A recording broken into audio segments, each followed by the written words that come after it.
विद्यार्थियों, आज का हमारा टॉपिक रहेगा आत्म संरक्षण का अधिकार। जिस प्रकार व्यक्ति को आत्मरक्षा का अधिकार है, उसी प्रकार अंतर्राष्ट्रीय कानून के अंतर्गत राज्यों को भी यह अधिकार प्राप्त है। आत्मरक्षा का अधिकार राज्यों का एक अंतर्निहित अधिकार है और इसे राज्यों का मूल अधिकार भी कहा जा सकता है। ओपनहाइम ने इसकी परिभाषा करते हुए कहा कि प्रारंभ से ही यह अंतर्राष्ट्रीय कानून का एक स्थिर रूप से माना गया नियम है कि एक राज्य को आत्म संरक्षण के अधिकार के प्रयोग में अन्य राज्य के अधिकारों का उल्लंघन करने का अधिकार है। यद्यपि नियमतः सब राज्यों का नैतिक कर्तव्य है कि वे एक दूसरे के व्यक्तित्व का आदर करें और एक दूसरे का उल्लंघन न करें, परंतु अपवाद स्वरूप आत्म संरक्षण में एक राज्य द्वारा दूसरे राज्य का उल्लंघन करना अंतर्राष्ट्रीय कानून के अंतर्गत निषिद्ध नहीं है। ग्रोशियस ने भी लिखा कि आवश्यकता एक निश्चित अधिकार उत्पन्न कर देती है और यह केवल बहाना नहीं समझा जा सकता। तो ओपनहाइम ने इस अधिकार की प्रकृति के संबंध में लिखा कि प्रत्येक राज्य को आत्मरक्षा का अधिकार है। यह अधिकार आवश्यकता के उत्पन्न होने पर ही क्षम्य माना जाता है। जिस राज्य के विरुद्ध इस अधिकार का प्रयोग किया जाता है, वह इसका प्रतिकार कर सकता है। आत्म संरक्षण में किए गए कार्य अंतर्राष्ट्रीय कानून के अंतर्गत निषिद्ध नहीं है, फिर भी वे विधि के उल्लंघन हैं। उनका प्रतिकार किया जा सकता है और उनसे उत्पन्न हानि के लिए क्षतिपूर्ति की मांग भी की जा सकती है। आत्मरक्षा की आवश्यकता तात्कालिक हो, घबराहट उत्पन्न करने वाली हो तथा उसके समानांतर अन्य कोई साधन न रह गया हो और विचार के लिए समय न हो। तो आत्मरक्षा के अधिकार को लेकर दो तरह के दृष्टिकोण प्रचलन में है। पहला है प्राकृतिक अधिकार और दूसरा है व्यावहारिक दृष्टिकोण। प्राकृतिक अधिकार का दृष्टिकोण इस मान्यता पर आधारित है कि प्रकृति व्यक्ति और राज्य को अपने संरक्षण और रक्षा का अधिकार प्रदान करती है। दूसरा व्यावहारिक दृष्टिकोण, आत्मरक्षा का अधिकार एक अनुभव आश्रित अधिकार है। यदि कोई क्षति पहुंचाता है तो दूसरा राज्य क्षतिग्रस्त होने पर आत्मरक्षा में कार्यवाही कर सकता है। अर्थात किसी एक राज्य पर दूसरे राज्य के द्वारा क्षति पहुंचाई गई है तो वो अपनी आत्मरक्षा के लिए किसी भी तरह की कार्यवाही कर सकता है। राष्ट्र सचिव फ्रैंक व केलॉग ने सन 1928 में केलॉग-ब्रियां गठबंधन तय करने के प्रसंग में कहा था कि आत्मरक्षा का अधिकार प्रत्येक प्रभुसत्ताधारी राज्य में अंतर्निहित है और प्रत्येक संधि में निसंदेह विद्यमान है।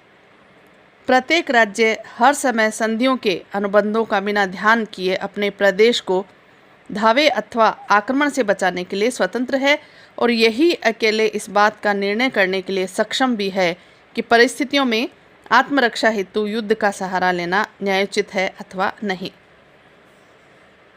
सीनेटर रूट के अनुसार इस अतिक्रमणकारी प्रभाव का सबसे बड़ा उदाहरण किसी एक व्यक्ति का तात्कालिक सीमा पर दूसरी शक्ति द्वारा भारी संख्या में सैन्य संग्रह है। यद्यपि यह सैनिक कार्यवाही अपनी ही सीमा में हो सकती है, फिर भी आतंकित राज्य को अपनी रक्षा हेतु युद्ध छेड़ देने का अधिकार भी है।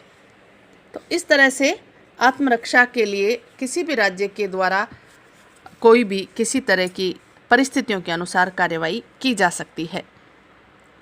इस अधिकार की सीमाएं भी हैं और आत्मरक्षा में एक राज्य शक्ति का प्रयोग कर सकता है, परंतु आत्मरक्षा में किए जाने वाले शक्ति प्रयोग की कुछ सीमाएं हैं जिसके संबंध में हम एक मामला देख सकते हैं और वो यहाँ बहुत कुछ महत्वपूर्ण तथ्य बताने वाला साबित होता है।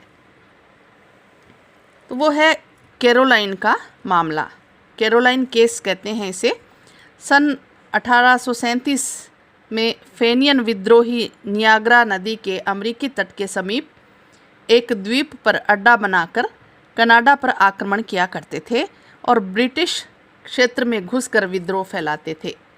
इन आक्रमणों हेतु युद्ध सामग्रियों के प्रेषण में वे कैरोलाइन पोत का प्रयोग करते थे। परिणाम स्वरूप ब्रिटिश सैनिकों को उस पोत को पकड़ने के लिए भेजा गया। एक रात्रि को जब वह आक्रमण की तैयारी में अमेरिकी तट की ओर था तो पकड़ लिया गया और उसे ब्रिटिश क्षेत्र में ले आने के लिए उस पर ब्रिटिश अधिकारी बैठा दिया गया, किंतु पोत द्वारा अवरोध उपस्थित किए जाने पर उसे नियाग्रा प्रपात के बहाव में छोड़ दिया गया। परिणाम स्वरूप वह नष्ट हो गया।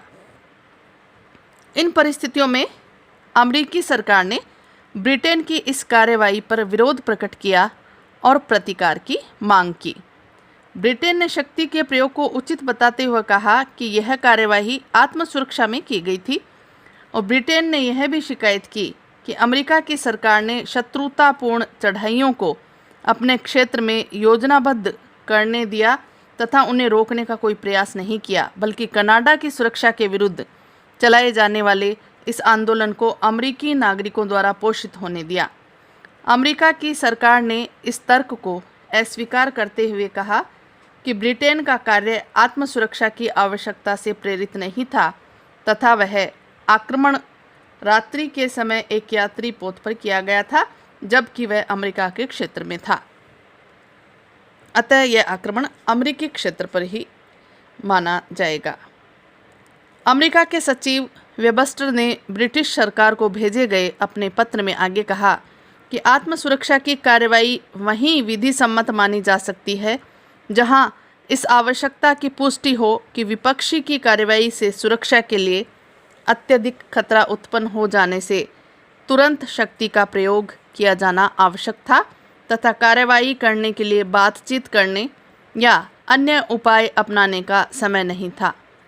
इसके साथ यह दिखाया जाना भी आवश्यक है कि आवश्यकता से अधिक अनुपात में शक्ति का प्रयोग नहीं किया गया है। ब्रिटेन ने आत्मसुरक्षा के सिद्धांत की आवश्यकता, तत्वों एवं सीमाओं को स्वीकार करते हुए कहा कि उसे और कोई कार्रवाई या साधन चुनने का अवसर नहीं था, क्योंकि अमेरिका की सरकार ने पहले ही अपनी असमर्थता प्रकट कर दी थी। आक्रमण होने वाला था, अतः बातचीत का कोई समय नहीं था तथा ऐसी कोई कार्रवाई नहीं की गई जो अवसर की आवश्यकता से अधिक हो, क्योंकि ब्रिटिश सेना की कार्रवाई उसको बहाव में छोड़ देने तक सीमित थी, जिससे कि आक्रमणकारी अपने पहुंचने के साधन से वंचित रह जाए। तो अंततः अमेरिका की सरकार ने इन स्पष्टीकरणों को स्वीकार कर लिया तथा ब्रिटेन द्वारा माफ़ी मांग लेने पर मामला मित्रतापूर्ण ढंग से सुलझ भी गया। इस मामले में आत्मरक्षा के अधिकार की कुछ सीमाएं निश्चित की गई और ये सीमाएं कुछ इस तरह से थी, जैसे पहली सीमा थी, आत्मरक्षा की कार्यवाही वही विधि सम्मत मानी जा सकती है जहां विपक्षी की कार्यवाही से सुरक्षा के लिए अत्यधिक खतरा उत्पन्न हो जाए तथा तुरंत सशक्त कार्रवाई की हो।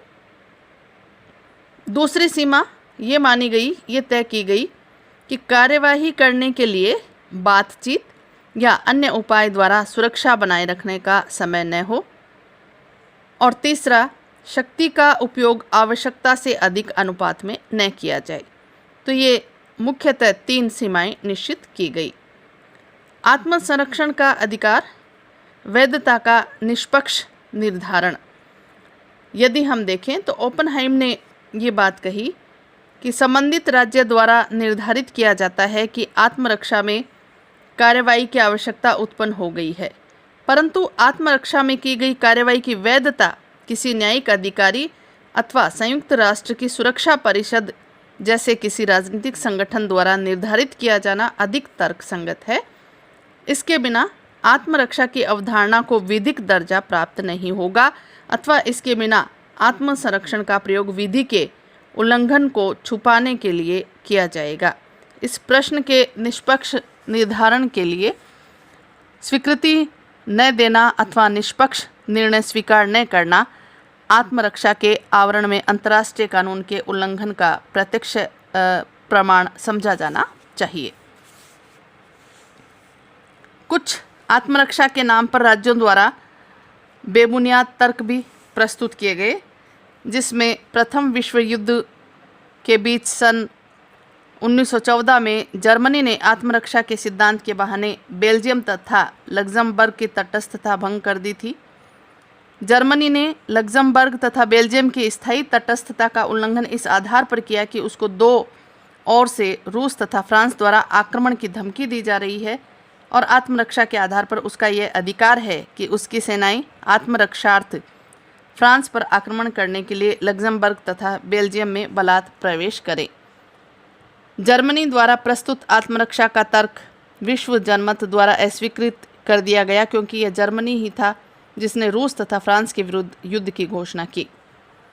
फिर मंचूरिया का झगड़ा यदि हम देखें तो सन 1931 और 1932 में चीन तथा जापान के बीच मंचूरिया वाले झगड़े में जापान ने चीन के विरुद्ध कार्रवाई आरंभ करने के पूर्व आत्मरक्षा के सिद्धांत की शरण ली, परंतु राष्ट्रसंघ की सभा ने जांच के आयोग के निष्कर्षों से सहमत होते हुए यह निश्चय किया कि जापानियों का कार्य न्याय संगत आत्मरक्षा का उपाय नहीं माना जा सकता।